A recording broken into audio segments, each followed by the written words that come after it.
Boa tarde a todos.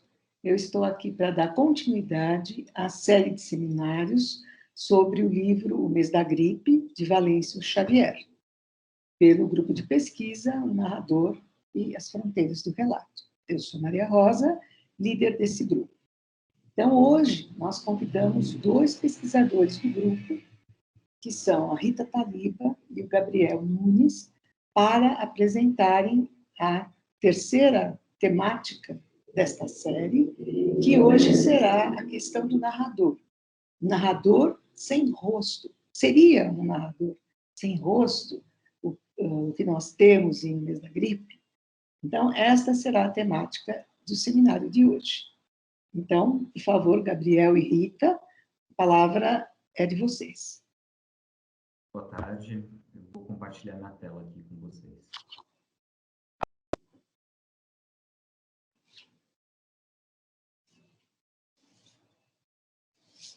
Vocês já estão vendo? Já vai? Sim. Bom, como a professora Maria Rosa anunciou, hoje nós vamos trabalhar sobre a questão do narrador, e mais especificamente o rosto dentro da obra O Mês da Gripe. Se há um narrador sem rosto, como que nós podemos identificá-lo? Para isso, a apresentação foi dividida em 4 partes. A primeira parte será apresentada pela Rita, que é o narrador. A segunda eu apresentarei, eu vou falar um pouco sobre o conceito de rosto, de acordo com o filósofo Emmanuel Levinas. Por fim, uma conclusão e depois um debate. É a palavra com a Rita. Boa tarde a todos. Bom, para a reflexão dessa questão, se há um narrador sem rosto no Mês da Gripe, de Valêncio Xavier, nós partimos do ensaio clássico do Walter Benjamin, o narrador, considerações sobre a obra de Nikolai Leskov, na qual Benjamin reflete que a figura do narrador é sempre algo distante de nós, como aquela figura de um rosto humano ou de um animal que se forma num rochedo. Essa figura se forma normalmente por 2 elementos, né? A distância e o ângulo. Ou seja, um elemento temporal e um elemento espacial. Benjamin sempre reforça essa questão da narração como a experiência transmitida boca a boca, a origem da oralidade da narração. E ele explica que para nós compreendermos a extensão real do reino narrativo, a gente tem que compreender os 2 tipos arcaicos do narrador. Se você puder passar, Gabriela, para o segundo slide, os 2 tipos arcaicos do narrador, que seriam o camponês sedentário, que sempre trouxe a sabedoria do passado vivido, né, das experiências vividas pelo passado, e o marinheiro viajante, que trazia a sabedoria das terras distantes. Então, nós temos, de novo, essa questão temporal e espacial ligados à figura da narração, dessa transmissão das experiências vividas. Então, essa distância, tanto temporal, quanto com relação ao espaço. Para Benjamin, a narrativa sempre tem uma utilidade, explícita ou latente. E a sua maior característica é essa transmissibilidade, a vontade que aquele que recebe também tem de recontar e ir fazendo essa transição para que sobreviva a experiência vivida. Como um artesão, a cada narração, o narrador também vai imprimindo a sua própria mão na obra, vai imprimindo na narração o seu próprio corpo, o seu trabalho manual, vai tecendo a narrativa quando se transmite de um para outro. E há sempre, por essa questão da transmissibilidade, de dar um conselho, sempre um parentesco grande entre o senso prático e a verdadeira narrativa. Porém, Benjamin, nesse ensaio, vai ponderando que a narração tradicional está em crise, porque a própria troca de experiências está em baixa. Se você puder também trocar o slide, Ele cita o exemplo do final da Primeira Guerra, que os combatentes, apesar de terem vivido essa experiência, eles voltavam cada vez mais silenciosos, muito menos ricos em experiência de comunicação. Então, ele começa a refletir sobre essa extinção da narrativa clássica, da transmissão oral e do discurso vivo. Mas, até, vamos dizer, que nós, ajudadas pela Jean-Marie Gaimbin, interpretando Benjamin, é preciso verificar esse ensaio não como uma forma de se lamentar a extinção da narrativa. Benjamin traz para nós, de fato, essa crise da narrativa tradicional, que estaria em extinção, não como algo necessariamente negativo ou apenas negativo. Ele, inclusive, faz uma distinção entre extinção e decadência, porque ele diz que é preciso aproveitar essas novas formas que devem surgir, que devem emergir, a partir da extinção da narrativa tradicional. E por que a narrativa tradicional começa a entrar em crise? Basicamente, pela consolidação da burguesia e do capitalismo. As formas do tempo são apropriadas pelo trabalho de outra forma.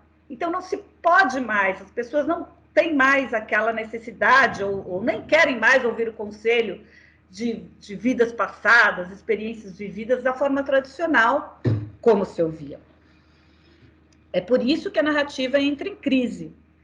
Também com a consolidação da burguesia e do alto capitalismo, surge uma nova forma de comunicação, que é a informação, que surge com a imprensa.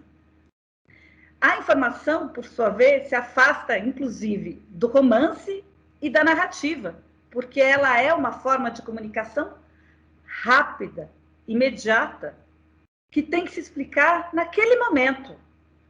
Ao contrário da narrativa, que seria algo transmitida, experiências vividas e que, na verdade, deveria ficar, deveria se consolidar. A informação, ela tem algo de imediato. Então, ela vai se afastando da narrativa. A narrativa tradicional, ela não se esgota jamais. A narrativa, ao contrário da informação, ela não explica, ela não deve explicar. No não explicar é que está justamente a potência da narrativa. A esse respeito, inclusive, acho que já falamos disso, né? A informação só tem valor no momento em que ela é nova. E ela trata da realidade, né? Por isso também ela informa fatos. Deve se explicar naquele momento, enquanto a narrativa não se esgota. Ela está justamente nesse não explicar é que está a sua força, né? É importante a gente perceber, inclusive, que o mês da gripe, ele se utiliza de várias informações. No entanto, com essas informações, ele constrói uma narrativa. Então, ele desconstitui essa função primordial da informação e coloca de uma outra forma. Inclusive, porque nem sempre a gente pode afirmar se essas informações são reais ou não, embora elas tenham uma forma de uma informação. Não ficam claras, no mês da gripe, essas fronteiras entre a realidade e a ficção, muito embora ele se utilize, Valêncio Xavier se utilize de informações. Então, esses elementos do livro estão ligados simultaneamente pela montagem. Ele não se utiliza só de informações, mas também. Walter Benjamin, ele cita textualmente, ele diz textualmente que metade da arte narrativa está em, ao comunicar uma história, evitar explicações. Quanto mais o ouvinte se esquece de si mesmo, mais profundamente se grava nele o que é ouvido. Acho que essa característica de não haver nenhuma explicação em O Mês da Gripe, muito embora existam várias informações, vários fragmentos, várias vozes, Não existe uma explicação sobre aquilo que está sendo narrado, sobre aquilo que está colocado naquela montagem. E isso lhe dá a forma de uma narrativa.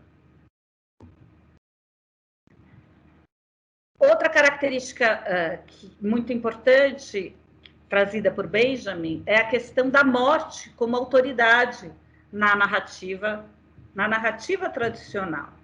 Ele liga esta imagem do narrador que vai transmitindo a experiência vivida àquela imagem do moribundo no leito de morte, que transmite a sua experiência para os seus herdeiros, vamos dizer assim. É muito importante que quando a gente fala sobre essa questão do narrador ser aquele homem que sabe dar um conselho, que é o que, como Benjamin define, a gente não está falando de um conselho que é uma questão moral ou de um segredo que esse moribundo vai contar. Ele está querendo transmitir experiências e que vão sendo transmitidas de geração em geração. Essa a origem tradicional do narrador. Muito bem, e o que Benjamin vai explicar ou justificar como a crise da narrativa tradicional é porque a burguesia vai depurando os lares desse leito de morte, desse moribundo. Os burgueses começam a viver o tempo de uma outra forma, tomar o tempo pelo trabalho e colocar os moribundos em hospícios e hospitais. As pessoas não morrem mais em casa. Essa figura do moribundo contando suas experiências para quem está lhe assistindo vai naturalmente desaparecendo com a modificação da sociedade burguesa.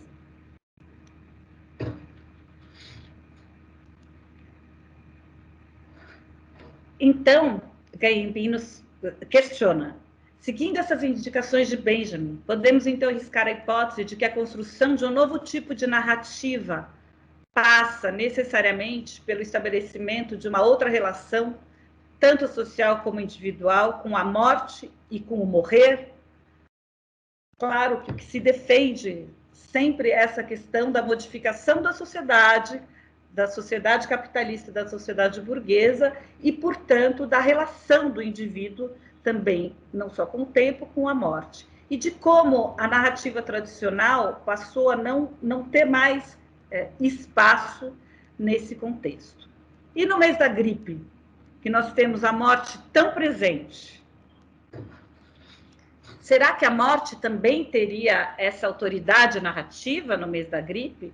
É na morte que está essa autoridade? Qual é o legado, no caso do mês da gripe? O que transmite essa morte que está no mês da gripe ou esses fragmentos trazidos? Eu vou passar um pouquinho para o Gabriel.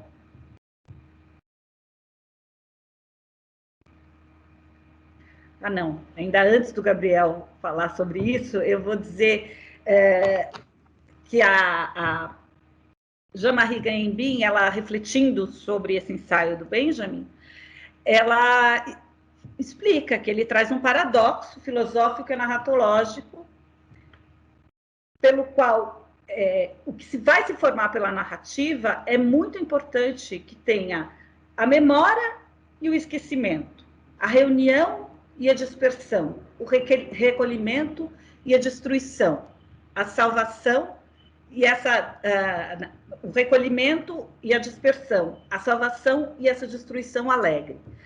Em O Mês da Gripe, há esse vai e vem da memória e do esquecimento, uma reunião e um despedaçamento de todos esses elementos, devido à forma da montagem escolhida pelo autor, por meio de cortes de lugares vazios de texto que vão fazendo essas cesuras.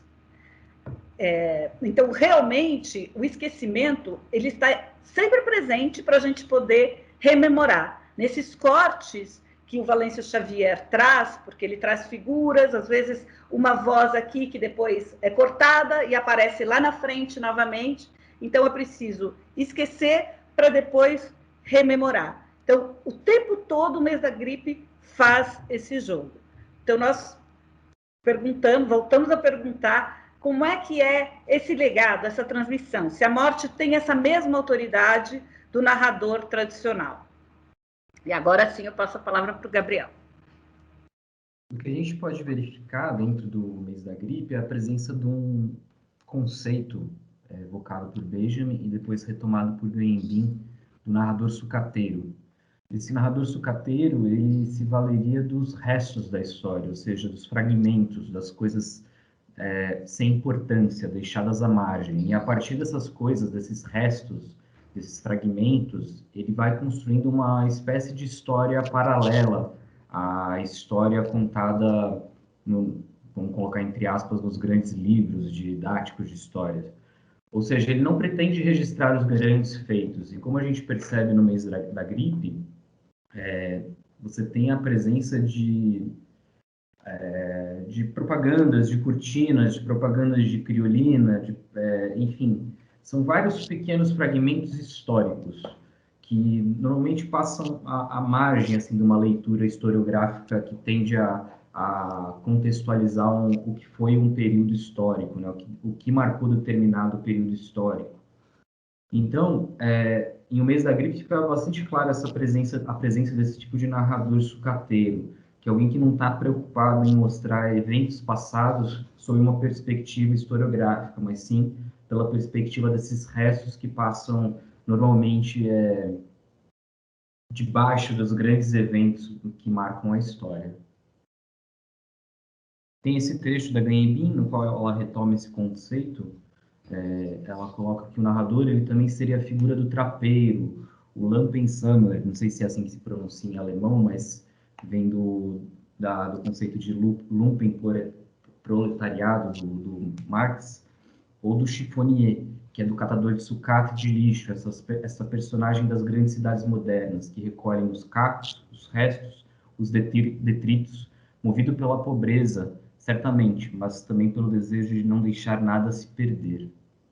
Ou seja, o narrador sucateiro ele tem como se fosse uma obrigação moral, entre aspas, né?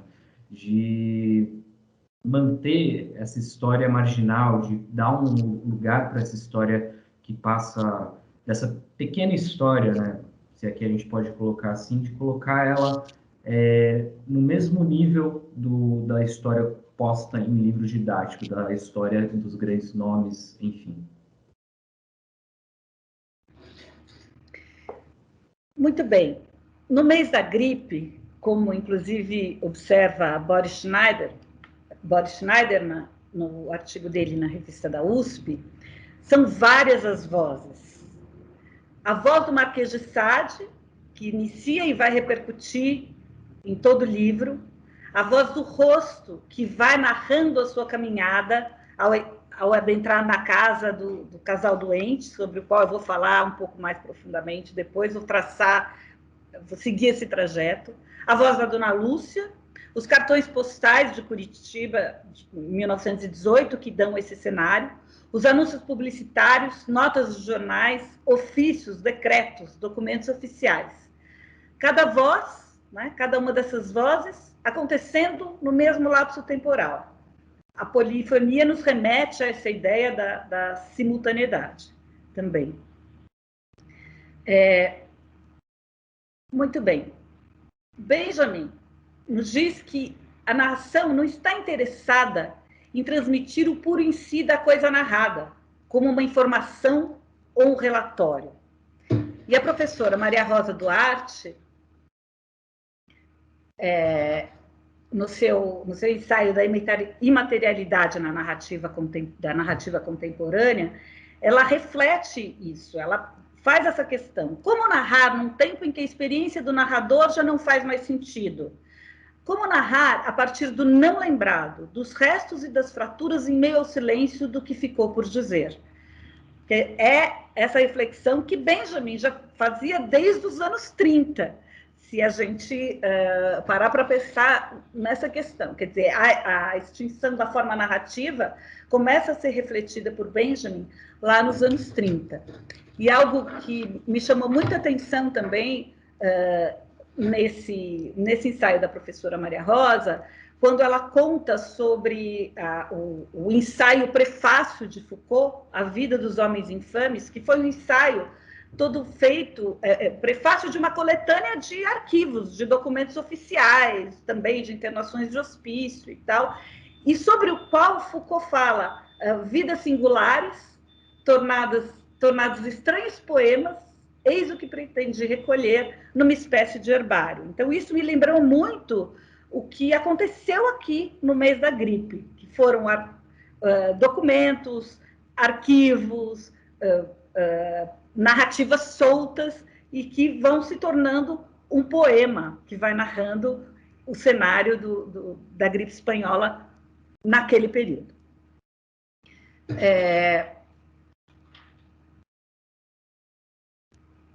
Então, essa crise da narrativa, quer dizer, o que nos traz, na verdade, uma extinção, uma ruptura da narrativa tradicional e novas formas, né? Quando Benjamin explica essa questão de uma nova sociedade surgida a partir da burguesia e do capitalismo, ele diz que isso foi se criando também na burguesia essa relação muito menos com a experiência das vidas, mas muito mais com a propriedade, a relação do indivíduo com a propriedade. Por isso que eles usavam veludo, porque os rastros eram deixados a partir de suas propriedades. E o rastro é um tecido, o veludo é um tecido pelo qual só no pegar já há um rastro. E agora essas novas formas de narrativa, então, vão substituindo o veludo pelo vidro, porque vão expondo, sem essa forma de tentar narrar tradicionalmente, mas simplesmente colocando esses rastros e os silêncios que vão expondo, então, os fatos, né, da forma como eles são e a própria narrativa. Então, a reflexão que eu trago o mês da gripe não seria o aproveitamento dessas novas formas de narrativa anunciadas por Benjamin em seu ensaio? O estranhamento em O Mês da Gripe, a gente pode, inclusive, já correlacionar com o que a Guyenbin fala, também quando ela está tratando do narrador em Benjamin. Em vez de inventar ilusões consoladoras, essa arte sem bons sentimentos choca e provoca por seu gesto, ao mesmo tempo realista e denunciador. Daí, aliás, os escândalos que causa num público que preferia ser reconfortado ou abalado. Essa nova forma de narrativa, portanto, que expõe, ela traria um choque, como a gente entende que acontece com o mês da gripe, né? E acho que, com relação ao rosto, são vários os rostos no mês da gripe, a começar da capa, pelo menos na capa da segunda edição. A gente pode pensar muita coisa sobre esses rostos. Seriam os cadáveres, seriam esses rostos que vão falando por aqui. Um deles, que é o que aparece pela primeira vez aqui na página 9, é essa figura que o Gabriel colocou a figura dele para nós. Um homem e eu caminho sozinho nesta cidade sem gente, as gentes estão nas casas, a gripe. Como o Boris Schneiderman vai dizendo, em princípio, a gente não entende, mas parece que ele vai se identificando nas páginas seguintes. Seria o mesmo homem que vai narrando, que entra na casa, página 14. Entro na casa, a porta sem chavear, alguém que saiu para voltar e não voltou mais. Entrou para sair e não saiu mais. Não sei por quê. Entrei nesta casa onde nunca entrei.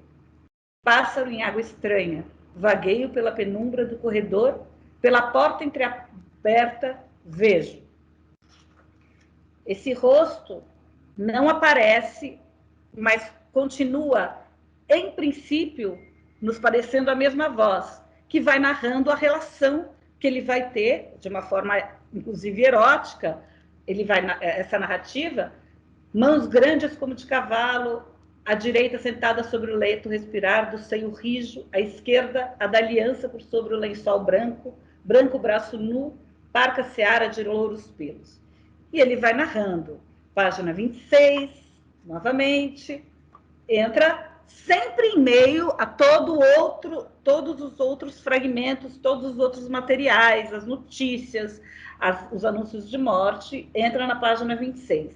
Buço, parco, louro, em cima lábios rubros do calor da febre. Ao levantar o branco lençol, encontrei outros pelos louros cercando outros lábios. E assim ele vai seguindo. Na página 26, na página 28, no Monte de Vênus, parca loura penugem como pelo de pêssego, e vai descrevendo essa relação.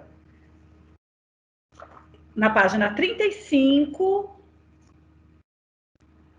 na página 35, fino louro, linha não de tecer, mas louro novelo, ninho para o pássaro, asas da minha mão. Na página 37, e ele narra toda essa relação de uma forma erótica, até que a gente vai percebendo que a mulher com a qual ele se relaciona não estava consentindo, estava desfalecida, com febre, ele mesmo narra isso. E ele segue nessa narrativa, contando toda a relação que ele tem. Nada assemelhado a isso, fenda estreita oferecida como lábios da febre, pequeno regato de morna ácida água, onde vibram 1000 peixes. E assim ele vai descrevendo de forma erótica e poética a relação que ele teve, aparentemente não consentida. E assim ele segue, na página 40, 43, 48, 50, 51. Na página 52, o mesmo rosto aparece, que nos faz identificar que então seria essa voz contando. Ela geme baixinho, não mais de febre. Agora de gozo e no auge do gozo tento abraçar todo o seu corpo que se me escapa e tenho nas mãos como um pássaro peixe. E continua a narrativa na página 57. Nada mais me importa agora, nem a mancha do gozo em minha calça, nem o paletó cheguei a tirar. O marido tosse que ecoa por toda a casa. Saio pela porta sem chavear, sem a volta da chave na fechadura, saio sem me voltar ao menos. E, enfim, na última aparição dele, o mesmo rosto aparece novamente. Página 62, da segunda edição. Mas sempre terei diante de mim a visão de eu abrindo a porta, a casa vazia, seu corpo de loura plumagem, sem voltar, diante de mim a cidade vazia, silenciosa. Nestes dias da gripe, ninguém me viu, nem me verá. E aqui eu fiz a relação de que ninguém vê também esse narrador sem rosto. Ninguém me viu, ninguém me verá.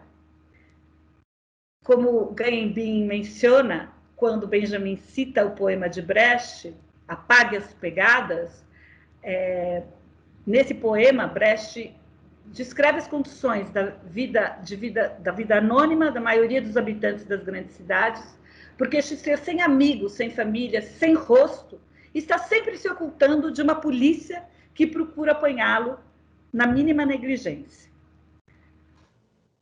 E ela ainda cita um verso desse poema de Brecht, reforça: quem não estava presente, quem não falou, como poderão apanhá-lo? Que me reporta de novo a figura desse rosto no mês da gripe. Agora eu passo a palavra para o Gabriel. Bem, feita a análise do narrador, agora nós entramos na questão do rosto no mês da gripe. E o rosto ele é uma presença muito importante, né? Porque desde a primeira edição ela já traz na sua capa, se a gente for fazer uma leitura semiótica, a presença de um rosto. E nessa segunda edição nós temos já a presença de outros rostos, exceto aquele que foi o que aparece na primeira edição e que a Rita acabou de analisar.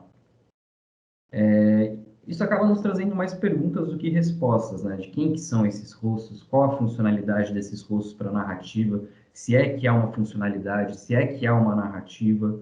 E, portanto, acho que podemos enxergar esses rostos sob a questão do mosaico textual proposto por Júlia Kristeva, ou seja, eles não estão dissociados do texto, eles são textos. No entanto, esses rostos eles não são formados apenas por exterioridade. E aqui eu antecipo que nessa parte da pesquisa, o rosto ele vai ser trabalhado para além da questão estético-facial. E para isso eu me baseei no conceito de rosto do filósofo Emmanuel Levinas. Antes de entrar propriamente no conceito de rosto, vale falar um pouco sobre quem foi o Levinas. Boa parte da sua filosofia teve origem na fenomenologia husserliana. No entanto, posteriormente, o filósofo vai acabar rompendo com essa corrente filosófica por considerá-la intelectualista demais.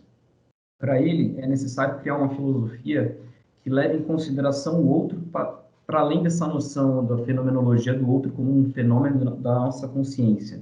Então, ele vai estar sempre voltando o seu olhar para o outro, e aí que vai surgir a filosofia da alteridade. A alteridade, né, que deriva do latim alter, né, o outro.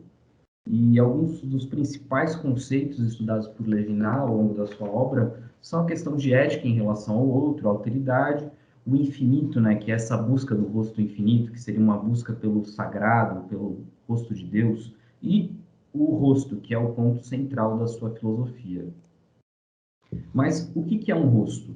O rosto ele não deve ser interpretado literalmente, mas sim enquanto conceito. E para isso eu tomei as palavras do Deleuze e do Guattari do que é um conceito, né? Todo conceito ele tem um contorno irregular, ou seja, ele é definido pela cifra de seus componentes. É por isso que, de Platão a Bergson, encontramos a ideia de que o conceito é questão de articulação, corte e superposição.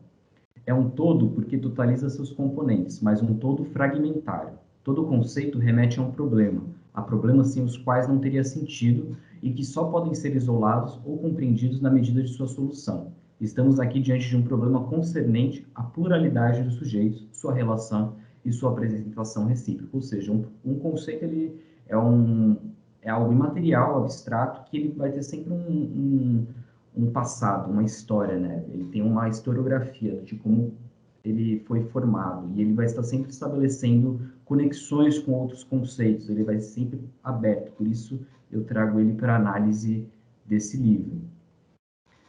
Para o Levinas, o rosto ele é como um edifício, ele tem uma fachada e tem uma interioridade, é como um edifício diante do qual nós nunca entramos. Então, ou seja, a exterioridade ela é bem visível, ou seja, ela tem limites físicos, geométricos, ela tem uma finitude. E por isso ela é perceptível de forma sensível, nós podemos perceber pela visão e pelo toque. No entanto, o interior, justamente por nós não conhecermos, ele é da ordem do infinito, ele pode ser formado, posicionado de diversas maneiras. Então, ele é imaterial e ele se realiza enquanto experiência de linguagem.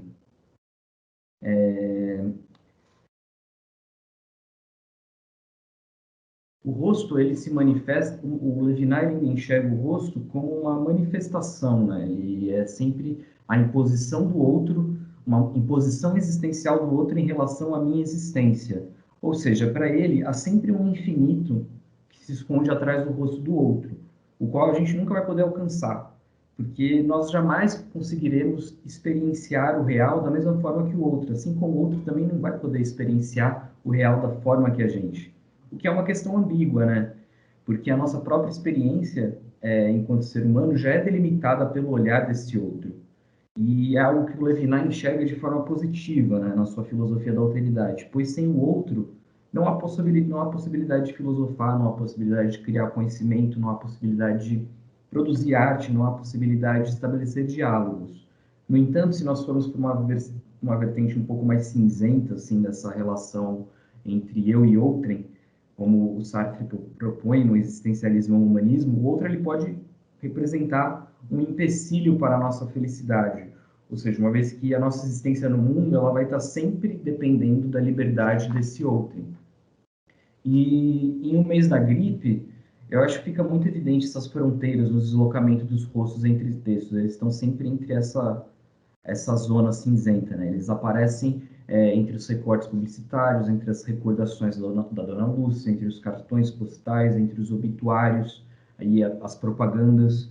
Ou seja, eles aparecem como espaços vazios, cuja significação deverá ser feita no ato da leitura, na concatenação entre os fragmentos dispersos ao longo do texto. O Levinas ele vê o rosto enquanto uma manifestação, uma epifania, como eu mencionei. Para ele, todos nós buscamos no rosto do outro a totalidade inalcançável desse rosto de Deus. E aqui o pensamento do Levinas começa a fugir um pouco do que o livro pede, né? Porque no livro nós percebemos muito mais a presença do profano em vez de uma presença do sagrado. O livro ele é atravessado pela morte, pela guerra, pelo estupro também, que são elementos que levam a uma dessubjetivação desses rostos colocados dentro da narrativa. Então, um ponto possível para relacionar a teoria do Levinas com o mês da gripe é a questão da alteridade que nós estabelecemos com o livro enquanto objeto. O livro, nós estabelecemos uma relação com o livro, porque ele tem na sua parte externa, ele tem uma exterioridade, que é finita. Ela tem uma capa, uma contracapa, e ela tem uma finitude. E a sua interioridade, que seria o conteúdo, ele é infinito. Nós podemos estabelecer diversas relações entre os fragmentos que estão aqui colocados. Então, dessa forma, é possível aplicar a filosofia de rosto, estender como o rosto é um conceito, não é apenas a ideia literal de estético facial, como nós normalmente costumamos conceber. A gente pode aplicar esse conceito de rosto ao livro também. Tem esse trecho aqui do Levinas, no livro Totalidade e Infinito, no qual ele fala: é preciso, de fato, traçar um traço para ver a linha. Seja qual for a significação da passagem ao limite, as noções de geometria intuitiva impor-se-ão a partir das coisas vistas. A linha é o limite de uma coisa, o plano, superfície de um objeto. As noções geométricas impõem-se a partir de qualquer coisa. Então, as noções geométricas estão se impondo aqui a partir dessa capa aqui, desse livro aqui, enquanto um objeto que nós seguramos. No entanto, a interioridade desse rosto ela é marcada pelo infinito e pela abertura de significados, né? Então, nesse caso, nós estabelecemos uma espécie de relação assimétrica, né? Trazendo aqui um pouco do conceito da teoria da recepção do Wolfgang Iser. Nós estaremos sempre em assimetria em relação ao livro. E o Levinas ele fala isso, ele fala que a relação entre o eu e o outro é uma relação de assimetria, justamente por conta dessa questão da impossibilidade da troca de experiências. Então, a interioridade ela é marcada pelo infinito e pela abertura de significados, ou como o Levinas colocou, a alteridade total, graças à qual um ser não se refere à fruição e se apresente a partir de si, não brilha na forma das coisas, pela qual elas se abrem a nós, porque, sob a forma, as coisas escondem-se, ou seja, a essência se encontra sob a forma. A superfície pode transformar-se em interior, por outro lado, né? Pode fundir-se o metal das coisas para fazer novos objetos, utilizar a madeira de uma caixa para dela fazer uma mesa, aplainando, serrando, recortando, ou seja, o escondido torna-se aberto, o aberto torna-se escondido. Trata-se, portanto, de um enigma, e é o enigma que o Levinas vai estudar ao longo da sua obra, o enigma do rosto, que ele considera uma porta simultaneamente aberta e fechada. Então, bom, essa parte aqui já mencionei. Como eu disse no começo, a gente percebe que o rosto ele é uma presença no livro desde a sua primeira edição. Ao lado esquerdo nós temos a capa da primeira edição do livro e ao lado direito a capa da edição mais recente.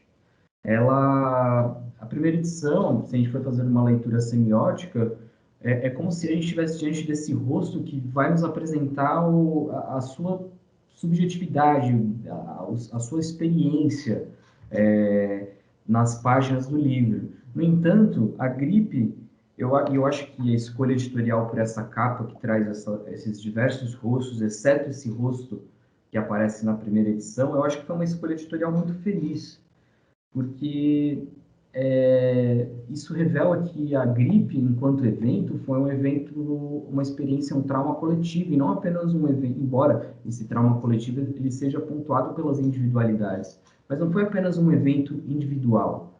Ela representa esse coro de vozes do qual a Rita falou e que o Boris Schneiderman estuda no seu artigo. Aqui nós temos também um exemplo, né, de como o rosto ele surge sempre dessubjetivado, né? Ele aparece como esse espaço vazio que nós devemos preencher enquanto no ato da leitura, né? Você tem, por exemplo, essa página específica aqui, Você tem um cartão postal, você tem um recorte de jornal que pode ou não pode ser uma informação verídica, uma ficcionalização do Xavier enquanto montador. E você tem também aqui abaixo também, a propaganda e as recordações de Dona Lúcia e esse rosto. E a partir dessa leitura, normalmente, nós tendemos a associar a recordação ao rosto. É um ato quase que involuntário, mas nada quer dizer que esse rosto pertence a Dona Lúcia, ou que esse rosto esteja relacionado, de alguma forma, a essa mulher que se precisa de uma mulher para viver com um homem solteiro, enfim. É um rosto que o significado nós vamos atribuir enquanto leitores. Por isso, a dessubjetivação dos rostos é algo muito marcante dentro dessa obra do Xavier. Isso me leva a duas possíveis hipóteses, né? Se o rosto ele se revela também por meio da palavra, como Levinas coloca, o rosto enquanto uma experiência de linguagem, e que nesse caso aqui pressupõe escuta e leitura, nós podemos supor que há, na verdade, um narrador imaterial, ou seja, ele é desprovido de exterioridade, ele é formado apenas pela interioridade desses fragmentos. E aí estaria a figura do narrador sucateiro, que nós mencionamos na primeira parte da apresentação, que é o narrador que vai se valer desses fragmentos, desses estilhaços da história, para compor uma narrativa, ainda que seja uma narrativa fragmentária. E a segunda hipótese seria de que há um narrador que é pura ressonância, que ele é a ressonância desses fragmentos históricos, dessas outras vozes, que é a da Dona Lúcia, ou então a narrativa do louco, também como percebemos que em alguns momentos é possível fazer uma associação dessa narrativa com uma voz que vai aparecendo, enfim, desse homem que caminha só também, que são vozes que são moduladas por esse narrador, que pode ou não pode estar associado à figura do montador, que ele está sempre nesse jogo de se esconder e revelar, né? O montador ele está sempre por trás, ele organiza os fragmentos, mas ele não se coloca dentro do texto, então ele está sempre nesse jogo de revelar-se e esconder-se.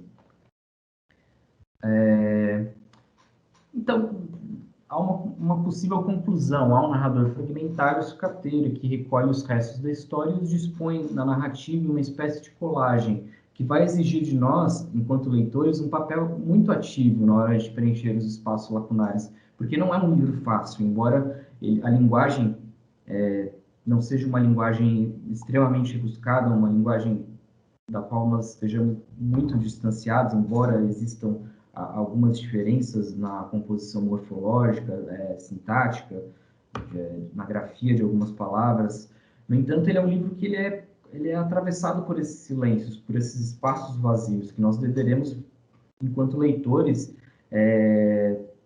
fazer possíveis associações, ou não fazer também. E, no entanto, esse narrador ele é feito de muitas vozes, ou melhor, ele é responsável por modular essas vozes. Então, o seu rosto ele é pura interioridade em potencial, se a gente fosse basear na filosofia do Levinas.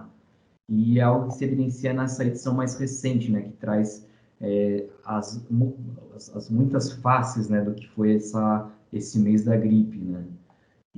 Ou então nós podemos falar ainda de um rosto de um ausente, né, o rosto no qual todos os rostos estão dessubjetivados, no qual eles estão desprovidos da sua subjetividade, ou seja, o mês da gripe pode ser visto como uma narrativa da dessubjetivação, porque a doença, ela própria não tem um rosto, e a doença, ela nos dessubjetiva enquanto seres humanos, ela nos transforma em estatística, e isso nós observamos nas últimas páginas, pelo menos na minha edição, ela está na página 74. Todos os rostos eles se convertem em estatísticas de óbitos.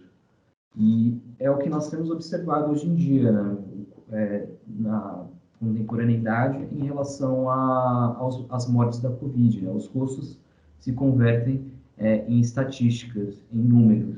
Eles são dessubjetivados. E é isso.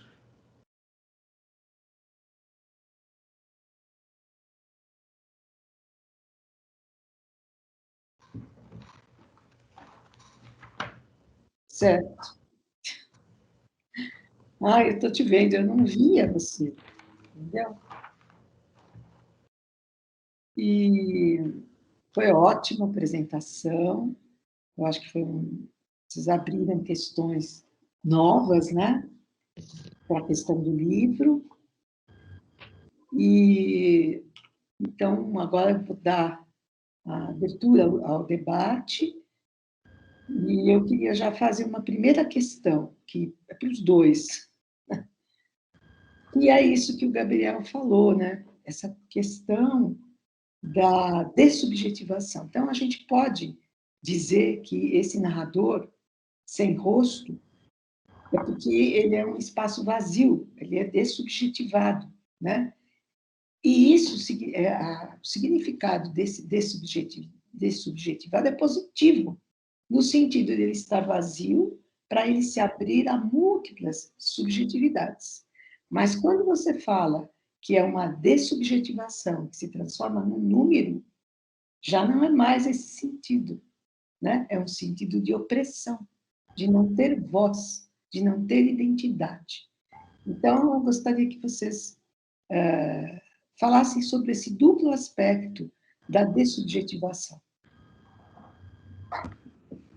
Posso falar um pouquinho sobre essa questão essa questão do número, que já começa, inclusive, a meu ver, com esse trecho do Marquês de Sade, né? Vê-se um sepulcro cheio de cadáveres, né? Quer dizer, como ele falou, a doença não tem rosto, o coletivo também não. E como eu trouxe, já havia trazido a questão do seu artigo, né, professora Maria Rosa, quando fala do Foucault, aquele ensaio A Vida dos Homens Infames, e ele traz justamente aquelas pessoas que não foram ouvidas, que não tinham voz, e a esse respeito ele mesmo diz, olha, eu considero isso uma novela porque não só pelo desembaraço da narrativa, como a realidade dos fatos. E a coesão desses textos, quer dizer, a gente não sabe se a intensidade vem do fulgor das palavras ou da violência dos fatos.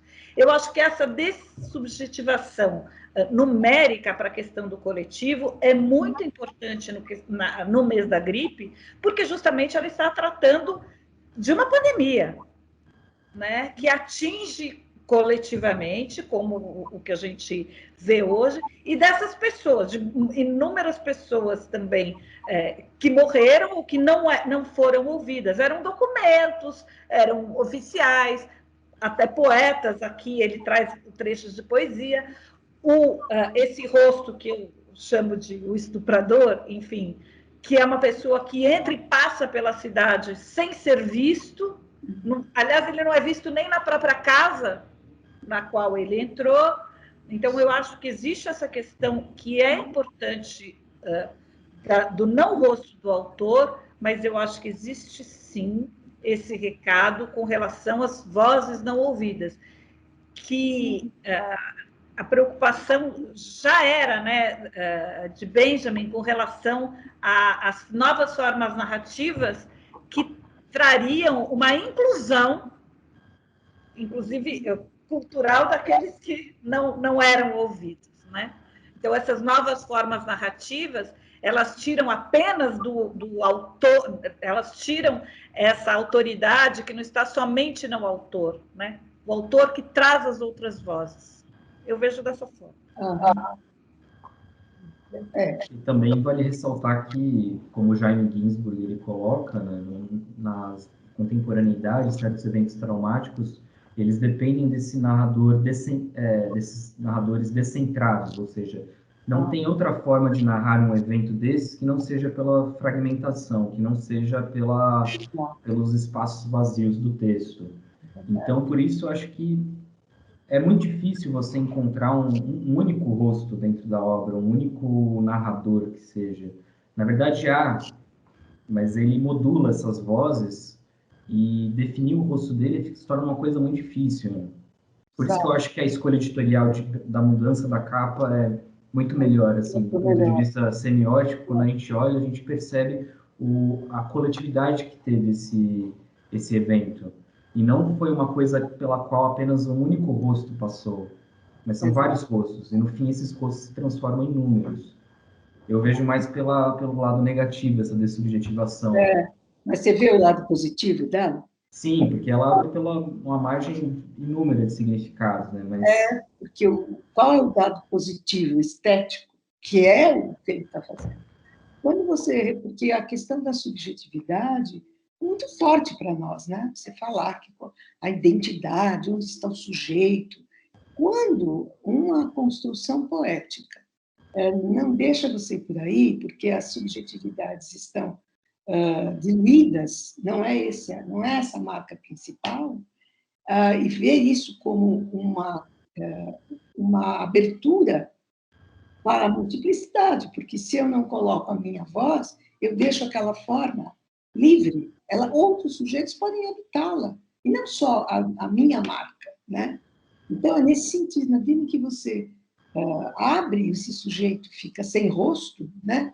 Sem uma identidade que o fixe, qual o positivo? Essa é uma forma aberta, porque nesse espaço vazio e potencial, outras subjetividades se formarão, né? Que é o caso desse livro, né, Gabriel?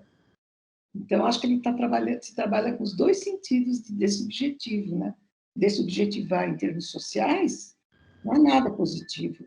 É tirar a voz de uma pessoa, é ocultá-la, é oprimi-la. Mas como que esse livro tão dessubjetivo, ele quer isso? É isso que ele quer fazer? Oprimir o leitor? Ao contrário, né? O leitor é aquele que vai remontar. Então, assim, esse narrador sem rosto, me parece, ele está nesses espaços vazios da montagem, né? Aí está o montador, né? É um montador ausente presente. Por isso que o Agamben, quando ele lê esse texto do Foucault, ele diz que entre esses homens infames que a Rita se referiu e o lugar do autor, há mais semelhança do que a gente pensa. E qual é a semelhança? Esses homens infames, eles não foram representados, eles foram jogados na obra, né? Porque quem os colocou lá, quem os tornou marcados com a infâmia, foram pessoas que não tinham nenhum interesse em mostrar aquelas vidas. Aí eles foram negados. Mas o mesmo lugar que os negou lhes deu visibilidade, né? Eles se destacaram. Então, eles estão entre ausência e presença. E ele fala, esse é o lugar do autor. Há uma estranha coincidência, né, entre esse modo de operação e o lugar autoral, que também é um lugar não negado, mas também não afirmado, é o lugar dessa potência de não passar a ato, né, se nós ligar ao conceito de potência. É muito interessante, né, esse vínculo que ele fez, né? Bom, e que outras questões vocês teriam? E se fosse estudar esse livro pela tipografia, nossa, porque olha o número de tipos que vocês têm aí, de escritas, né? Escritas que não são de agora, são de 18, acredito, mas as manchetes, os tipos, né? Então, a variedade de tipografia, tipos gráficos e de impressões gráficas, nossa, só isso é uma leitura nova que se faria. sim. E é aí que mora o infinito do qual fala o Levinas, né? Essa pluralidade de significações que a gente pode atribuir não apenas aos rostos, mas também ao próprio texto, ao próprio livro também, enquanto um rosto, né? Levando em conta que o rosto é um conceito, né? Não é só a face como a gente vê. E isso que seriam os materiais encenados, viu, Ana e Bia? Né? Porque isso vira uma figura, tipo uma letra, um tipo gráfico, uma figura, né? Então, os materiais todos aí estão encenados nesse sentido, né? Eles dramatizam, né? Colocam em cena aquilo que está sendo dito, né? Quem mais teria questões ou comentários? Essa é uma questão.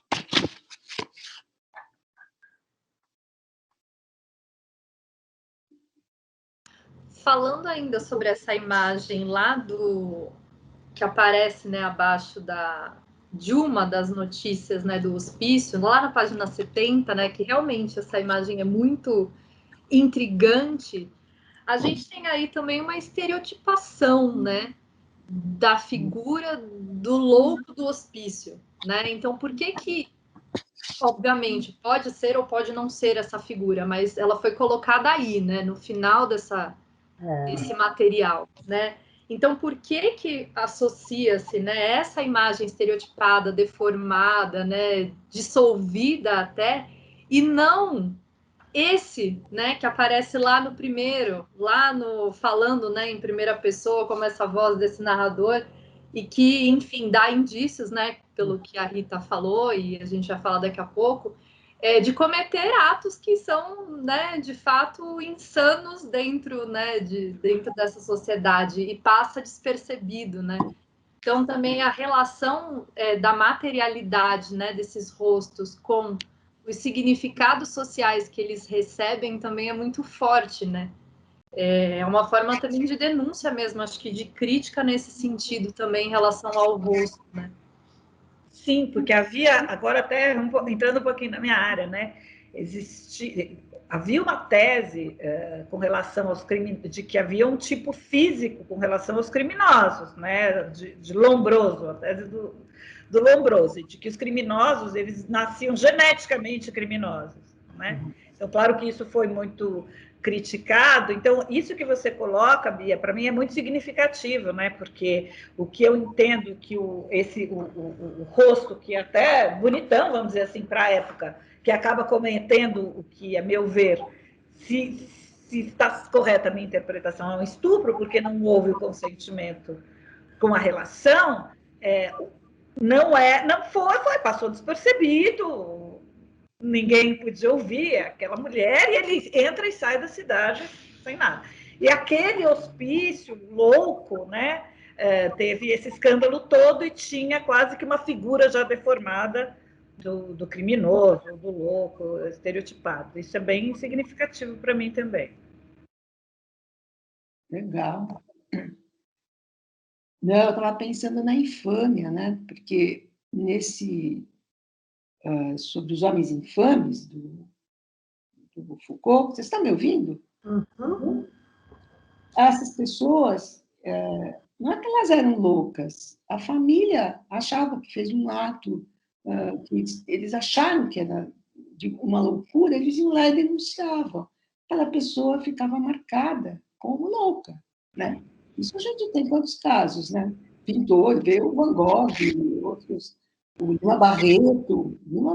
Então, eu estava pensando, a infâmia, ter uma marca de infâmia, doente, pensando se no livro a doença marca os doentes com a infâmia. Então, ninguém quer se aproximar daquele cara, né? Então, a doença tem esse lugar, né, de marcar aqueles que estão doentes e isolá-los, né? De manchar, né, praticamente. Muita marca e cria e coloca, né, como a margem.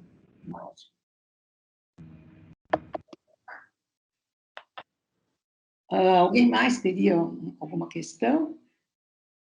Ana Paula, as que mais falam aqui. Ana Paula, Priscila, que é muito falante. Eu só queria fazer uma observação interessante nessa junção das coisas que ele faz, porque outro dia me chamou a atenção um verso aqui na página 36, uns versos do Ferreira Leal, porque tem uma notícia das costureiras. As nossas oficinas de costura fornecem encomendas no prazo mais curto possível, por preços modestos, porque aí estava todo mundo buscando roupas de luto, né? Já que tinha muita gente morrendo. E embaixo vem: e assim vamos indo nessa estrada, tristonha de amarguras e miséria, deixando o corpo a podridão do nada. Ferreira Leal. Ferreira Leal foi um escritor que não teve nenhum reconhecimento, ao contrário, ele foi bastante questionado na época em que viveu. Ele morreu em 1914, na verdade, e aqui a citação é como se fosse novembro de 18. Mas é interessante ele puxar esse Ferreira Leal, que a gente não vê em nada, né? E o que ele escreveu, o romance do Ferreira Leal se chama Um Homem Gasto. Olha. Eu achei tão interessante, quis ir atrás, não achei esse bendito romance dele.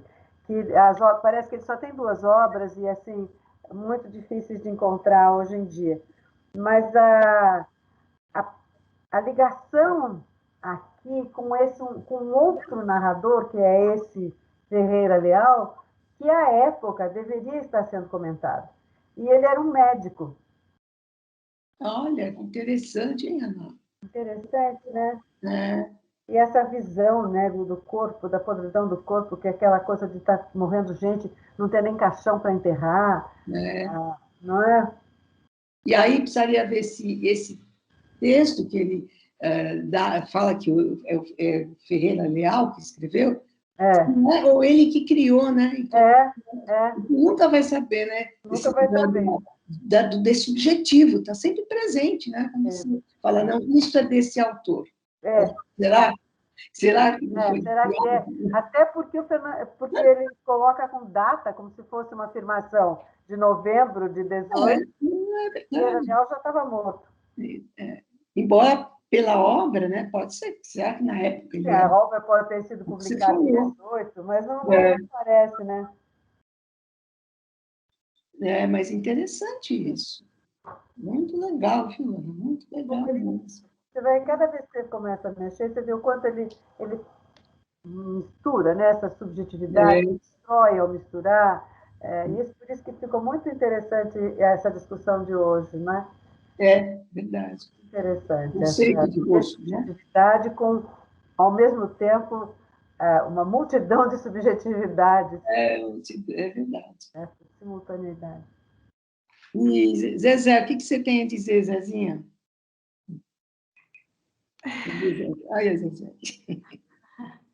Eu estava escrevendo algo que, esses dias, estudando um pouco o romance, e pensando nessa questão da interioridade, que coloca o livro como corpo e como evento. Sim. Indo por aí, e vocês todos estão ilustrando muito bem, né? A figura, a expropriação da identidade do livro, isso que eu quero dizer. E para nós, com toda esta configuração verbal e não verbal, né? Imagem e palavra, é desestabilizada. Vocês já mostraram pelo próprio conceito de rosto na concepção de alteridade. Tornar o livro uma alteridade. É isso que eu quero provar, né? E tirar do livro a forma canônica, que não atinge a sociedade de massa, segundo Benjamin. E o que Benjamin quer, por uma política nova, né, do modo de ler, desenraizar o tempo do livro. Fazer do livro, que a Benjamin fala, um objeto de desauratização, torná-lo popular, fazer a política da leitura aberta pelo ver, né? Porque é um ver que deve ser entendido, lido, interpretado, e não mais, né, a simbologia, né, da palavra tratada pela língua propriamente dita, né, é toda desenraizada neste romance, desde o título, né. Então, nova moldura dada ao livro e à voz que vai arrancar uma nova história para o livro. E fazer do anarquivo o outro rosto do livro, a destruição do verbal, né? Que é substituído pelo narrador artesão ou montador. Então, na verdade, por que eu falo isso, né? Aliás, eu sempre falo isso aqui, que nós estamos lendo ficção. Nós temos que sair dessa leitura do linear, né? Que perigosamente nos leva, nos retorna à forma horática da escrita. E o que Xavier está mais pensando é noutra chave de uma ficção. Uma chave de ficção presentificada. Que é o agora, né? É o agora nesse indizível, nessa instabilidade que só trabalha com a equivalência, a semelhança. Isso que vocês estavam analisando há pouco, exatamente me remete a uma presentidade de coexistências que devem ser cruzadas para se chegar a uma nova identidade, né? Desse rosto, ou pelo menos ir à busca dela, né? Desse reconhecimento do agora, que é contemporâneo. Então, eu diria assim, é uma escritura expropriada da forma canônica. Ela perde essa propriedade pela gripe, como um modo de... como se a gripe passasse a ser a narradora, destrutiva, né? Desordenada, né? Porque ela tinha, e muito mais, a mensagem política que percorre é a mensagem política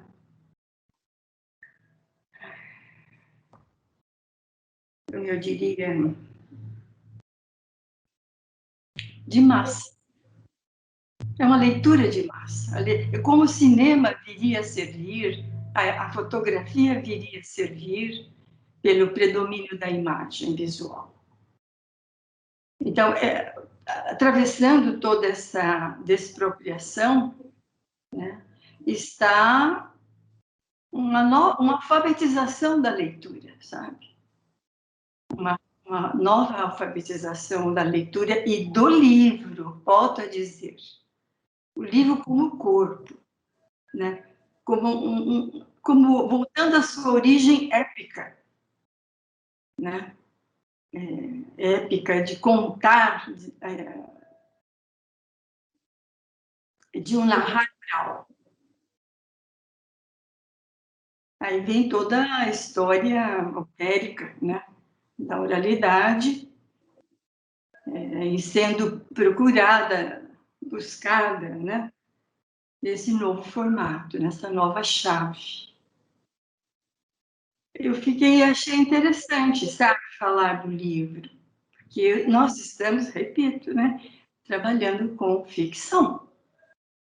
A invenção tem de ser aclarada, ela tem de ser reinterpretada. E a invenção é particular a toda autoria, né? Qualquer um pode fazer a sua ficção. E claro, a interpretação, né? Então, eu vejo assim,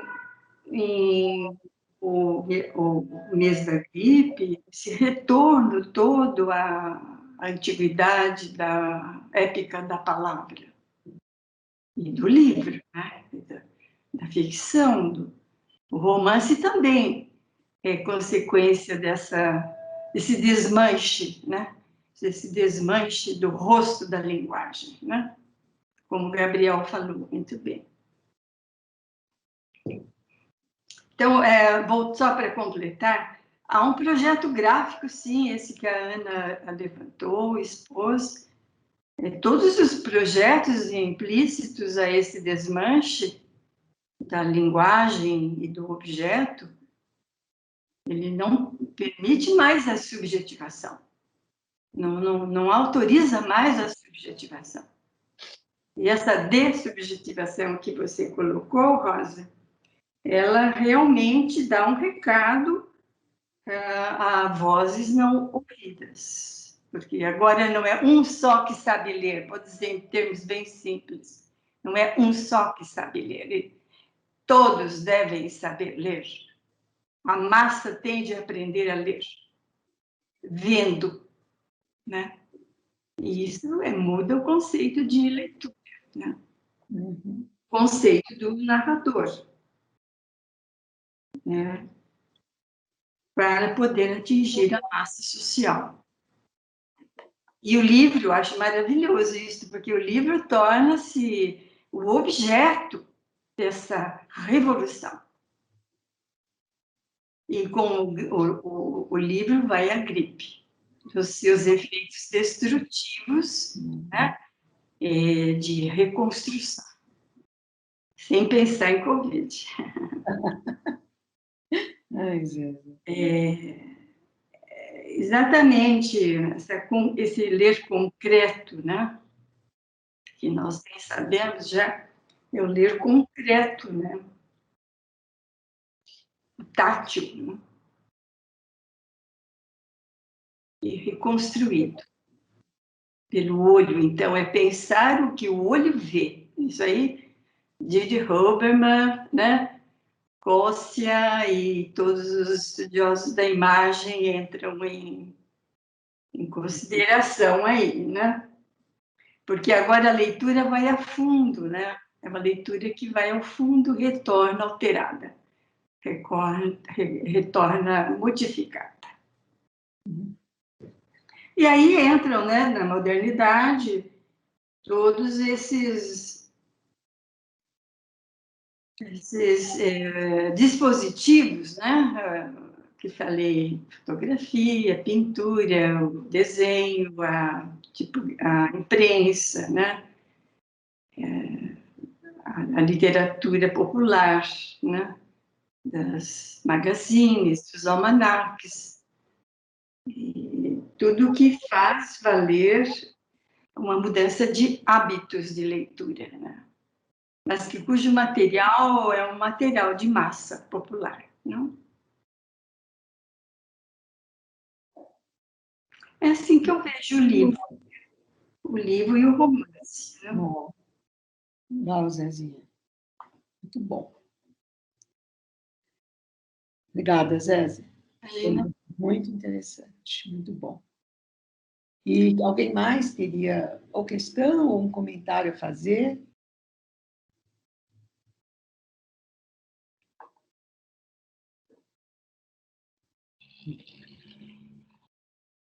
Não? Eu diria que eles apresentaram um seminário riquíssimo de conceitos que agora precisamos articular, né? Sim.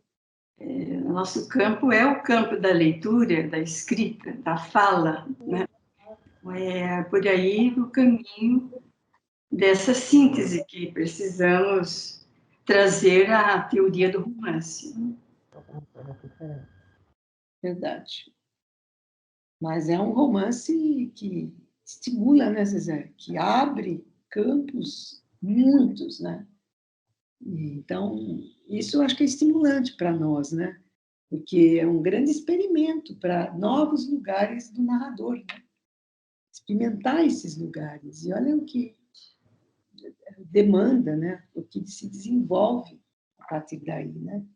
Então, acho que foi muito, muito bom, né? Essa escolha foi muito boa, né?